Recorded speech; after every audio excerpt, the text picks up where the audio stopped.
Hello everyone, welcome back to the channel. In today's video, I'll show you how to connect with another person using Quick Assist on Windows 11.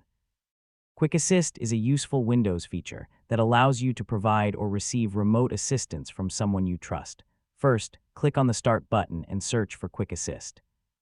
Now open the Quick Assist application. Once Quick Assist opens, select the Help Someone option. Quick Assist may now ask you to sign in with a Microsoft account. For this tutorial, I'm only going to demonstrate the process, so I will not enter any personal login information. After signing in, Quick Assist can generate a security code. This security code is used to start a connection with the person receiving assistance. The person you want to help can open Quick Assist on their computer and enter the security code you provide.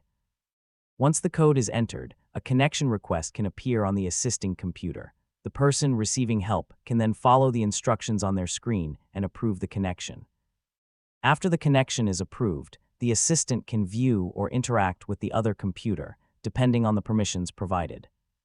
For security, only share the Quick Assist security code with someone you completely trust. In this demonstration, I am not actually connecting to another computer. I'm only explaining where the options appear and how the connection process works. When the assistant session is finished, the connection can be ended by closing Quick Assist or using the available End Session option. So the basic process is simple. Open Quick Assist, select Help Someone, sign in, generate a security code, share it with the trusted person, and then follow the connection prompts. And that's how you can connect with someone using Quick Assist on Windows 11. Thanks for watching, everyone. I hope this guide was helpful.